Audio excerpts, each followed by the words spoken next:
Thank you so much for joining me for today's video. Today I'm finally bringing you the long-awaited Dollar Tree DIY that I have been mentioning for quite some time now. I am sharing today this Dollar Tree DIY for this amazing, ginormous dream catcher. I had a vision, I brought it to life, and it actually turned out better than I could have even possibly imagined. You know how you just do that sometimes and things just turn out even better than you anticipated? I feel like this has rustic glam vibes to it. It's definitely like a boho shabby chic. Oh, I just couldn't be more thrilled with it. I hope you guys will love it. How this all came to light was I have a big empty space in my home on a wall that I wanted something big and unique on. Something that not everybody has. And then all of a sudden, not long ago, I had an idea and it just clicked. And I thought, you know what? I actually think I can do this using supplies from the Dollar Tree. This was definitely a labor of love. I will tell you that it took, I would say, over a week for me to complete this. Now, I worked on it a little bit here, I worked on it a little bit there, and it came together. I'm trying to explain to you how I did this step by step. All right, friends, are you ready for this? I used, for this circular part here, a hula hoop from Dollar Tree. Now, I have it wrapped with some faux wood adhesive because I used this for a previous DIY and I decided I'm going to repurpose it. So that's what this is. This is a large hula hoop from Dollar Tree, and that's what we're gonna be starting. So with the hoop, what I did was I bought a chamois from the Dollar Tree, one of those white ShamWow chamois, and they look like faux fur. Everyone uses them in Dollar Tree DIYs, and I cut it into thin strips, and then I simply just wrapped it around the strips, going around the hoop, because I wanted to create a more full look and than just what the hula hoop offers. Now, there's plenty of things you can wrap this hoop with, for sure there is. And then I went over the actual hula hoop and the chamois, like white ShamWow, with some lace. You don't have to do this. I just simply wanted to add that added element. I really wanted it to look very delicate. What I'm going to be doing is taking these strips and I'm going to be wrapping them around the hula hoop. And you can wrap the hula hoop with whatever type of material you want. I love this because it is bulkier, and so it gives the effect when it's all done. It just adds like an added layer of bulkiness to the hoop, making it look fuller, thicker. It's not going to matter where you start on the hula hoop, so you're just going to take one of your strips and you're going to put some hot glue on there and secure your piece on, and then you're just going to begin wrapping this around from there. So you're just going to want to cover the entire hula hoop here.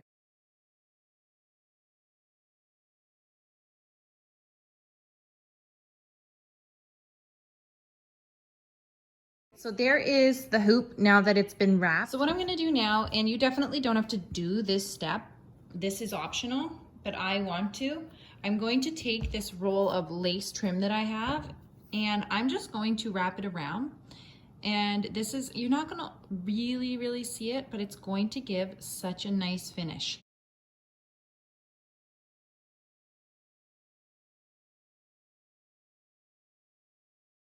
Then for the inside of what they call the webbing on a dream catcher, this is twine, jute twine that I got from the Dollar Tree. Now, I started out using baker's twine and I almost got finished and it snapped. And I had to restart. There's lots of different threads you can use. There's lots of different webbing techniques that you can use. I used the over, under, and through method, which I'll try and insert clips all throughout this video of me doing each process as I'm talking you through this. And I really feel like it turned out good. Now, when you're doing the webbing, the only thing is that you don't want to pull too hard. And it comes naturally that it feels that you want to pull hard. But I'm telling you, if you do that, you're going to ruin your webbing. It will never, like, it's really hard to keep the webbing completely on center it always tends to want to kind of tip off to one side or just not stay centered. And I feel like this one actually turned out really good for a large size dream catcher. I was quite happy with it. How I'm starting this web is I just tied a knot. You can do this at any point on the hoop. So I just tied a knot, and then from there, all you do is down, around, and through. And you're gonna just keep doing this, and you wanna make sure you space out your markings evenly. Okay, so you're gonna see here that my yarn has changed, and that's because I almost got done the first time and my string broke. So that's okay, I've done it again here, and all I'm doing is just constantly the same pattern, looping through every straight piece, little hole like I was showing you guys. But kind of glad that this string broke because I do like the twine. I think it's really pretty. And don't get upset if you give this a try and you have to practice a little bit. It doesn't work out on your first attempt because it is, you know, very intricate. Getting a nice little circle in the center. And I'm just gonna kind of keep going here. Just give it a little pull and end it there. I think it looks great. So now I'm just gonna go ahead and do a double knot here. And then you're just gonna wanna carefully snip it off. So once the webbing is completed, the next thing that I did was add on all of the threading at the bottom. And for mine, I just used a mixture of, this is white yarn, like the crochet yarn from Dollar Tree. And it's just, I guess some people call it eyelash yarn as well.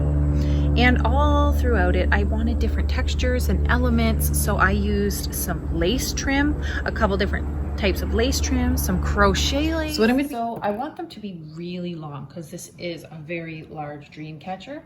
And then I started in the very center and I'm just working my way out both directions. And to put this on, this is how I do it.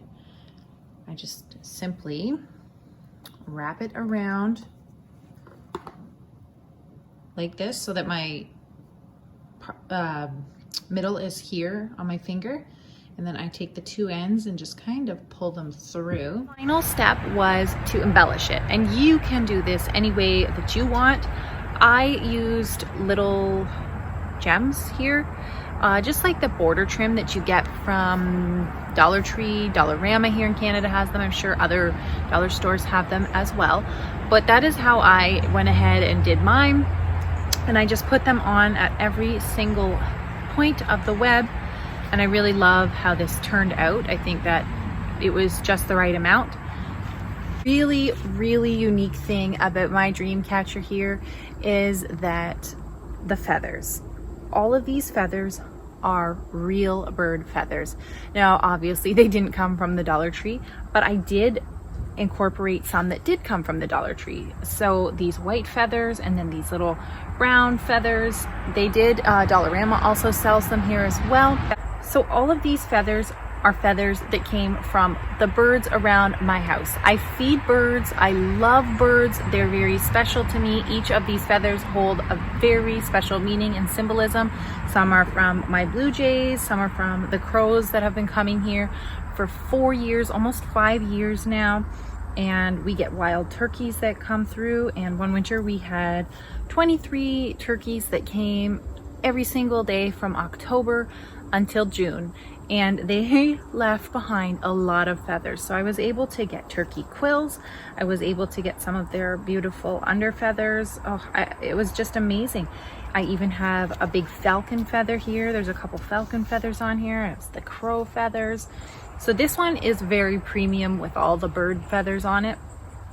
Usually when I do make my dream catchers, I will just use some like white feathers or colored feathers. And as I said, this was a labor of love. This really is a special dream catcher out of all the ones I've attempted and made so far, this one is really special. It's going to go up on our wall in our home. It's very unique with all of the real bird feathers in it, and actually adding our real bird feathers in was my husband's idea, so that was also very special, and I'm so glad that he gave me that idea because it worked perfectly. It came together perfect.